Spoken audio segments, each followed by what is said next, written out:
Hi, I'm Carrie and welcome to my channel. I'm doing a response today to Tarot and Witchery's tag deck Fomo. I really enjoyed listening and to everyone else's opinions and takes on what their triggers were and how they feel Fomo has impacted the tarot community, and I thought I would offer some of my opinions. So our first question is, what triggers deck FOMO in you? And it's a few things. One of the things that I noticed that definitely triggers deck FOMO in me is watching decks unboxings and walkthroughs. That doesn't mean I've stopped watching any of them. I just don't watch as many as I used to.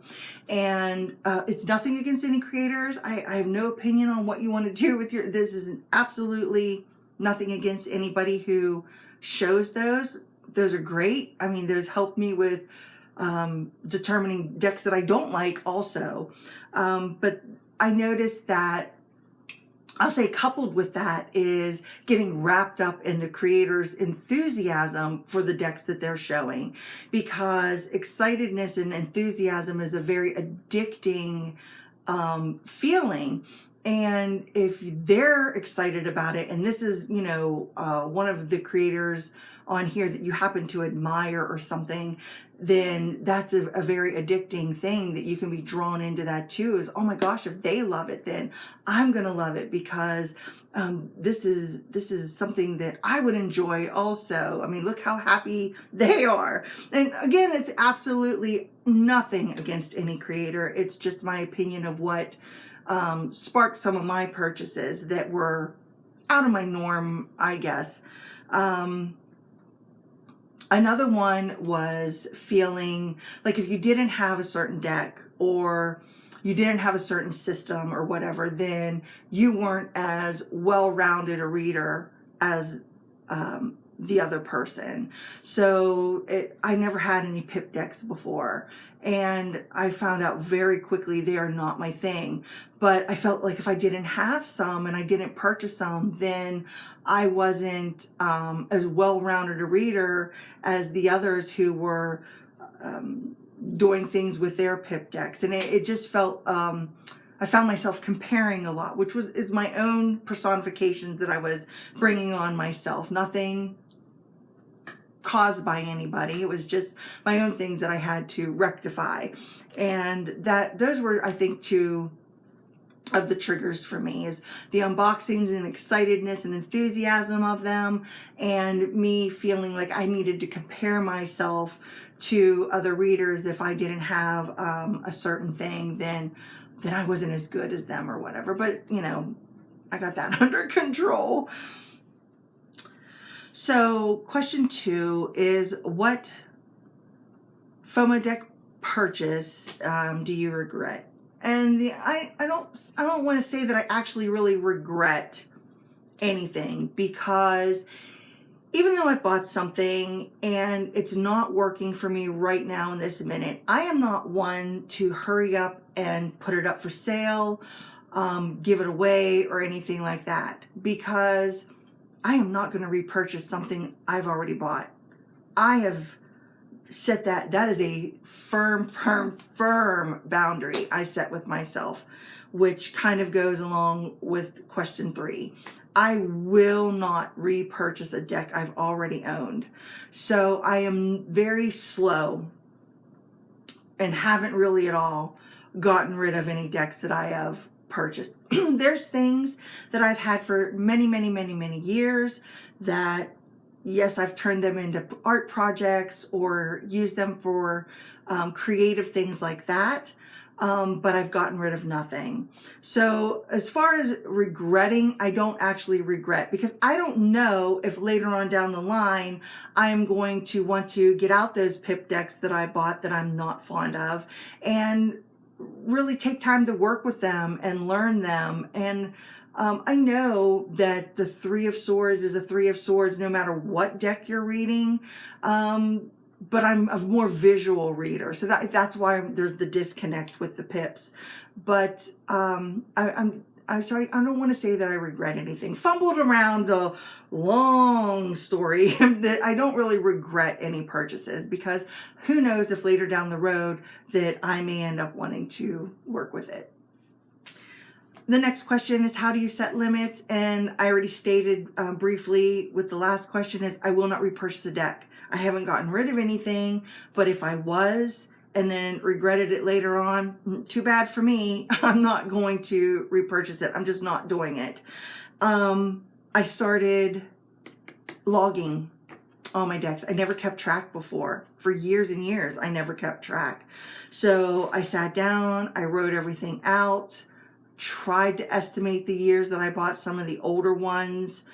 And this way I have a visual and I can see by looking at this list what has been brought into my collection and when. And I'm going to be honest that the majority of what's been brought in to my collection has been within the past 3 years. And that's a lot. I went from, I don't know, maybe 40 some, maybe 50 decks before. And my amount has tripled, which is our next question of how many decks do you have? So I have a little bit over 150, and that's only counting my 4 Lenormand decks. If you take those out, then I'm right under 150, and that's a lot of decks. That's a lot. I never ever expected to own that many, ever.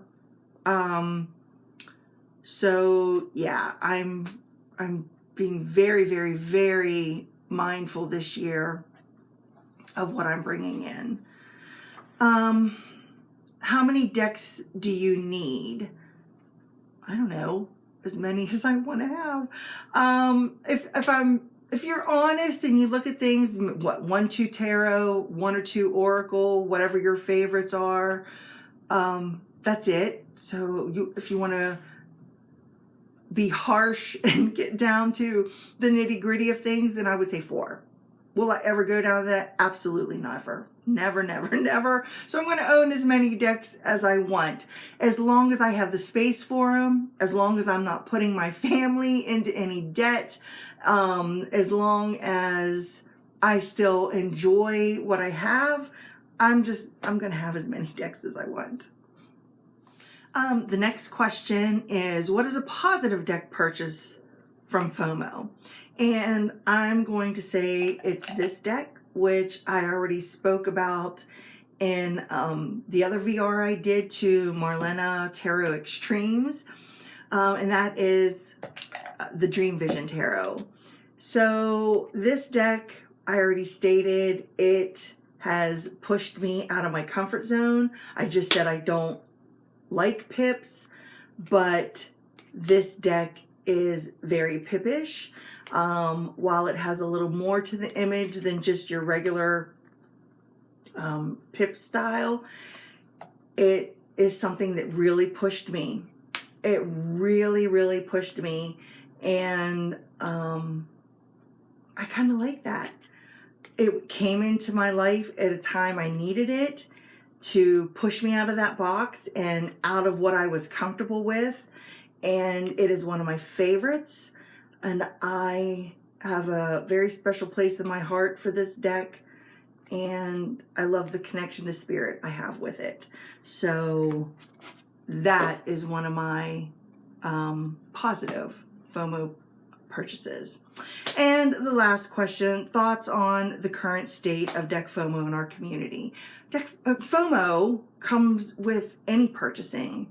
It comes in the tech world when the new phones, tablets, and so on come out. It comes from my paper crafting background, the new paper, stamps, inks, tools, whatever. It comes with any hobby. So I don't think it's any different in our community than in any other type community.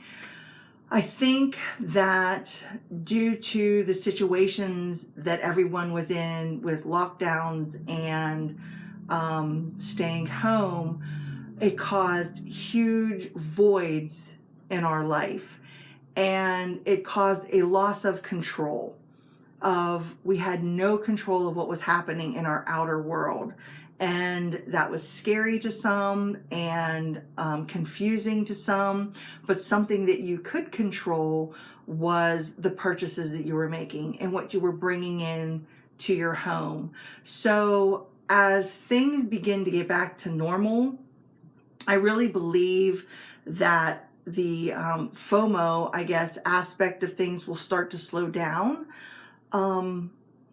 because people are now more mindful of what they've brought in, the space that they have, the money that they've spent, what they may have purchased out that wasn't their aesthetic, and so on, is coming to the forefront for a lot of people. And I think more mindful purchases are beginning to happen, and you can see that with the deck declutters that are happening a lot recently, and you can see that with the comparing and evaluating whether you already own something that is very similar in your collection, so therefore you're not going to bring the exact same thing or something that's too similar in that. So I don't think it's any worse than in any other type of community. So I just think we have come to a place that we're beginning to be more mindful of what our purchases are. So that's it, guys. Thanks for sticking with me and listening to what my humble opinions are, and that's all they are, just opinions. And I hope to see you again. Until next time, bye.